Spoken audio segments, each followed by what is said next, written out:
ಇವರು 43 ವರ್ಷ ಇತಿಹಾಸ ಇರುವಂತ ಭಾರತೀಯ ಜನತಾ ಪಾರ್ಟಿ, ಅಥವಾ 70 ಜನಸಂಘ ತೆಗೆದುಕೊಂಡ್ರು ಸಹ 73 ವರ್ಷ ಇತಿಹಾಸ ಇರುವಂತ. ಅವರು ತೋಡುವಂತ ಗುಂಡಿಗೆ ನಾವು ಬೀಳುವುದಿಲ್ಲ. ಅವರು ತೋಡುವಂತ ಗುಂಡಿಗೆ ಈ ದೇಶದ ಪ್ರಬುದ್ಧ ಮತದಾರರು ಅವರನ್ನ ಸಮಾಧಿ ಮಾಡ್ತಾರೆ. ಈ ರಾಜ್ಯದ ಕರ್ನಾಟಕ ರಾಜ್ಯದ 28 ಸಾರಿ ಮಿಸ್ಟರ್ ಮೋದಿ ವಿಸಿಟ್ ಮಾಡಿದ್ರು. 135 ಸ್ಥಾನ ನಮಗೆ ರಾಜ್ಯದ ಜನ ಕೊಡ್ಲಿಲ್ವೇ? ಭಾರತೀಯ ಜನತಾ ಪಾರ್ಟಿಯವರ ಯಾವುದೇ ಟ್ರಾಪ್ಗೆ ನಾವು ಸಿಗಾಕೊಳ್ಳೋದಿಲ್ಲ. ಇವತ್ತು ರಾಮ ಹೇಳುವಂಥದ್ದು ದೇವಸ್ಥಾನಗಳಲ್ಲ.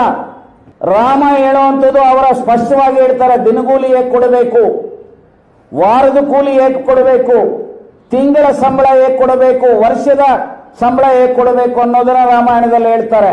ಟ್ಯಾಕ್ಸ್ ಹೇಗೆ ಹಾಕಬೇಕು, ರೈತರ ಮೇಲೆ ಟ್ಯಾಕ್ಸ್ ಹಾಕಬಾರದು, ಅಗ್ರಿಕಲ್ಚರ್ಗೆ ಹಾಕಬಾರದು, ಸರ್ಪ್ಲಸ್ ಬಡ್ಜೆಟ್ ಇರಬೇಕು ಅಂತ. ನೀವೇನ್ ಮಾಡಿದೀಪ? ಎಷ್ಟು ಲಕ್ಷ ಕೋಟಿ ಸಾಲ ಮಾಡಿದ್ಯಾ? ಅಧಿಕಾರಕ್ಕೆ ಬಂದಾಗ 52 ಲಕ್ಷ ಕೋಟಿ ಇತ್ತು. ಈಗ ಎಷ್ಟು ಲಕ್ಷ ಕೋಟಿ? 158 ಲಕ್ಷ ಕೋಟಿಗೂ ಹೆಚ್ಚು ಸಾಲ ಆಗಿದೆ. ಹಂಗರಿ ಇಂಡೆಕ್ಸ್ ಅಲ್ಲಿ 63ನೇ ಸ್ಥಾನದಲ್ಲಿದ್ವಿ, ಈಗ 107ನೇ ಸ್ಥಾನಕ್ಕೆ ಹೋಗಿದ್ದೇವೆ. ಇದು ಮಿಸ್ಟರ್ ಮೋದಿ ಅವರ ರಾಮ ಬಯಸುವಂತ ರಾಮರಾಜ್ಯದಲ್ಲಿ ಜಾತಿ ರಹಿತ, ವರ್ಗ ರಹಿತ, ಶೋಷಣೆ ರಹಿತ, ಸಮಪಾಲು ಸಮಬಾಳು ಸಮಾಜ ಕಟ್ಟುವಂಥದ್ದು ಮಹರ್ಷಿ ವಾಲ್ಮೀಕಿ ರಾಮನ ಮೂಲಕ ಹೇಳಿರೋದೇ ಹೊರತು ಸಮಾಜವನ್ನ ಒಡೆದಾಡ್ತಕ್ಕಂಥದ್ದಲ್ಲ. ಈ ಒಡೆದಾಡ್ತಕ್ಕಂಥ ಪ್ರವೃತ್ತಿ ಹೋಗಬೇಕು ಅನ್ನುವಂಥದ್ದನ್ನ ಈ ಸಂದರ್ಭದಲ್ಲಿ ಹೇಳಿಕೆ ಬಯಸ್ತೇನೆ.